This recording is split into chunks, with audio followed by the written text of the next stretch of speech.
Today, Donald Trump pulled the nomination of Congresswoman Elise Stefanik to be his new ambassador to the United Nations. So congratulations to the United Nations. But Trump admitted the reason why he pulled her nomination. He said the reason he pulled her nomination is because they don't want her to leave her seat in the House because the Republican majority is so thin. Now, if Elise Stefanik had left her seat in the House and become UN ambassador, which was the original plan, they would just hold an election to put somebody else in that seat, right? If another Republican was going to replace her in the House, of course, it wouldn't affect the size of their majority at all. But you want to know why they pulled that nomination today? They pulled that nomination today, clearly, because they were worried that another Republican would not replace Elise Stefanik, that if they had to hold an election for that seat, they were worried they were going to lose it and that a Democrat was going to flip that seat. Elise Stefanik won that seat in November by 24 points. 24 points. Right now, with what Trump is doing as president, right now with how the Republicans are performing with Trump as president, right now, 24 points is not a comfortable enough margin for Republicans, given how hard the country is swinging back against them. 24 points in November looks like it might be a blue seat right about now. The real political leaders of this country are the people who are willing to get up in the morning and go do something. They're doing it.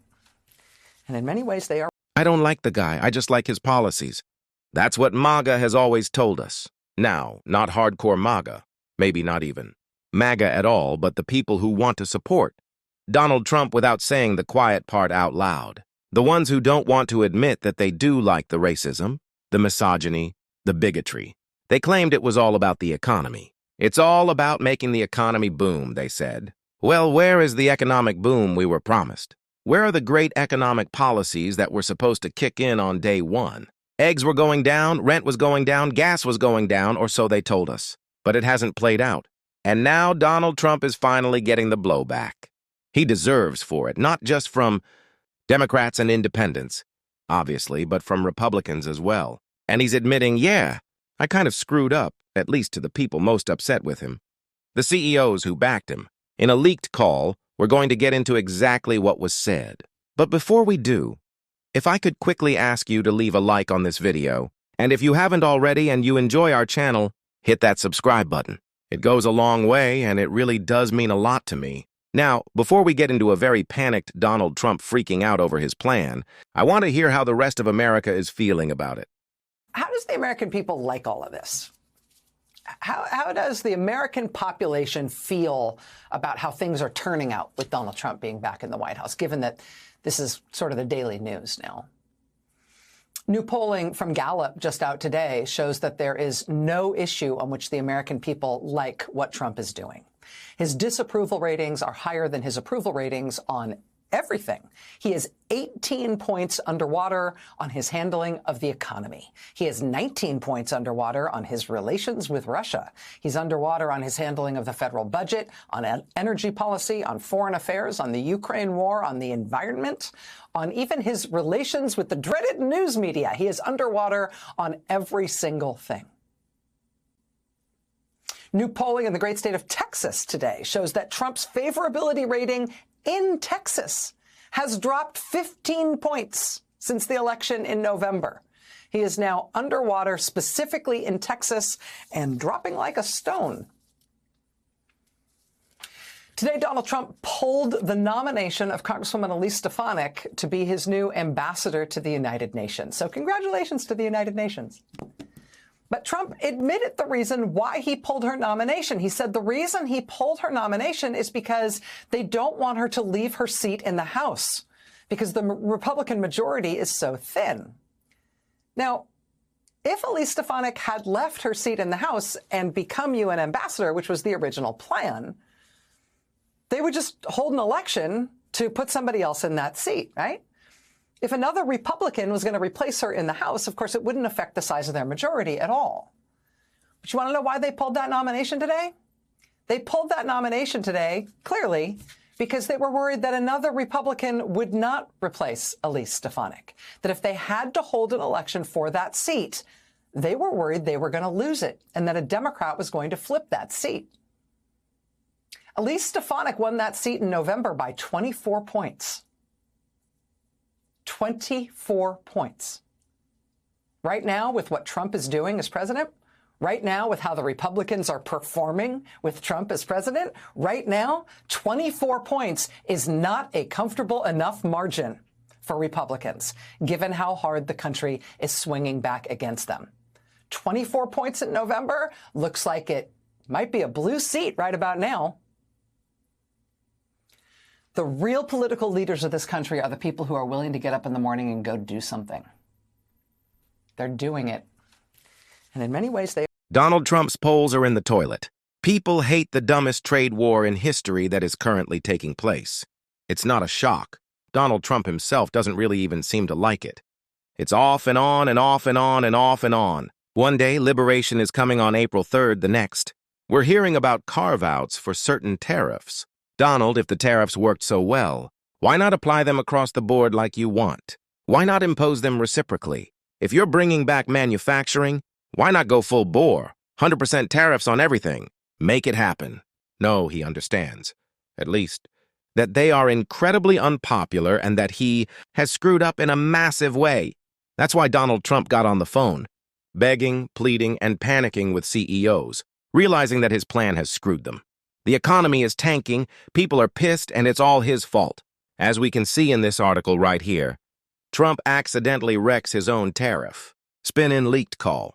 In a call with auto CEOs, the president warned them against raising prices. Isn't that an admission that his argument for tariffs is bogus? Faced with expert opinions predicting that his tariffs will jack up prices for American consumers, Donald Trump has carefully considered a wealth of advice surrounding this complex matter. And after extensive consultation with stakeholders on all sides, he has concluded that his tariffs are a bad idea after all. Just kidding. Actually, Trump has decided to take another course. Entirely stung by expert opinion, he's now corruptly wielding executive power to warn the relevant companies that they'd better not raise prices after his tariffs go into effect, or else.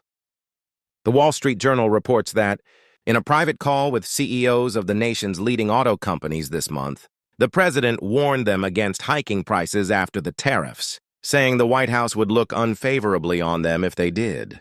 He darkly intimidated them, leaving them worried about retribution. This is getting attention as another abuse of power, akin to the extortion of law firms. But it's also notable for a different reason. It wrecks the spin Trump has, offered on tariffs at every level. It highlights the glaring absurdity of his economic agenda that continues to be overlooked. While Trump's stated goal for tariffs is to rebuild the nation's industrial base, he's actually reversing policies put in place by his predecessor in ways that would kill large numbers of manufacturing jobs, including in the auto industry, simply because they facilitate the transition to a green future. This week, Trump announced a 25% tariff on all imported vehicle parts. Experts say this will raise auto prices by thousands of dollars. Tariffs on imported vehicles are a tax on their consumption, and tariffs on parts will make manufacturing vehicles here more expensive. Yet earlier this week, Trump declared that his tariffs would cause an explosion in auto manufacturing here, leading to lower prices. But Trump knows that's false. He wouldn't warn companies this way if prices were set to drop. What's critical is that he shows he knows why his tariffs will raise prices. He knows they'll boost costs on importers and manufacturers. That wrecks his claim that other countries will pay the tariffs. And Trump also said the following to CEOs, who might raise prices. Instead of doing so, they should be grateful for his elimination of what he called former President Joe Biden's electric vehicle mandate, which actually involved subsidies and emission requirements to encourage EV production. What all this underscores is that there's no coherent concept of national interest behind any of it. Trump's effort to eliminate Biden's EV policies is a reference to his January executive order, which explicitly uses the phrase. In it, Trump vows to pursue the elimination of unfair subsidies that favor EVs over other technologies, meaning government incentives that make EVs competitive with fossil fuel-powered vehicles. To that end, Trump is using executive authority to repeal Biden's tailpipe emissions regulations and roll backed the loans and grants in Biden's Inflation Reduction Act that incentivized EV, battery, and charger manufacturing. He's urging congressional Republicans to end IRA subsidies for EV purchases as well. These provisions drive the transition to EVs. Tailpipe regulations push automakers to evolve, while investments spur manufacturing plants, and demand-side subsidies keep EVs affordable. Rolling all that back could cancel dozens of EV and battery factories and kill roughly 100,000 jobs, according to calculations by Princeton's REPEAT project. And while you might think EV manufacturing jobs simply replace traditional auto manufacturing jobs, Princeton professor Jesse Jenkins notes that China is aggressively cornering the global EV market. Global consumer trends are shifting toward EVs. The industry increasingly embraces self-driving vehicles, which by default are electric. So as much as he claims otherwise, Donald Trump knows the truth. His tariffs are going to raise prices and reduce manufacturing. This is the issue I have consistently taken the greatest issue with. If the MAGA argument is that tariffs might hurt now, but long-term they'll bring back manufacturing, which is more important than short-term pain, then why is Donald Trump eliminating Biden-era legislation that actually spurs manufacturing? And why did we see a mass exodus of manufacturing under Trump? It doesn't make sense.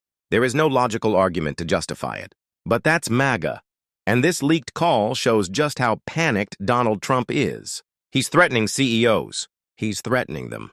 But that's not the only leaked call causing problems for Trump's administration this week. There are leaks coming out of Texas, too. And Mark Telley just slammed Pete Hegseth, Tulsi Gabbard, Mike Waltz, J.D. Vance. The whole cast of cranks and... What do you think as a former naval aviator yourself? Who had to walk out to an airplane in the middle of the night to go on a strike like this when Dick Cheney was Secretary of Defense, I think. Never for 1 second did I think the Secretary of Defense was going to put me at risk. And it is significant risk. They're saying this wasn't classified. This is the most sensitive information we have in the military. When you're going to send service members, troops, pilots, feet dry in this case, over land in a contested area where they have a significant surface-to-air missile capability. Yeah, they have SA-3s, SA-6s. Yeah. I've had an SA-6 blow up next to my airplane on my first combat mission. Wow. That missile can shoot down an F-18 without a doubt. If they know you're coming, when you're coming, the direction you're coming from, and on top of that, the time on target, they know to have all their resources focused on shooting you down. And that helps them significantly. So, of course, these pilots are upset about it. Pete Hegseth put them at significant risk. He crossed a line no Secretary of Defense should ever cross, and he needs to be held accountable for this. What do you make of the lying? I really find this part, in some ways, some of the most unnerving.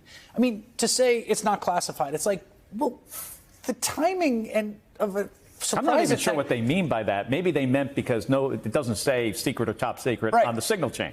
Right, but of course it is. Of course it is. It came off of a piece of paper that probably said top secret at the top, or he got it over the phone from the head of CENTCOM, the combatant commander, that said, here's, and by the way, you look at the times, it wasn't around a certain time. It's like 15:16, 3:16 p.m., or 14:10, which is 2:10 p.m. These are exact times that came from a plan. Now, they're saying, well, these aren't war plans. I'll give them that. I mean, a war plan would be joint forces. Sure, yeah. It would include allies. This is a strike plan.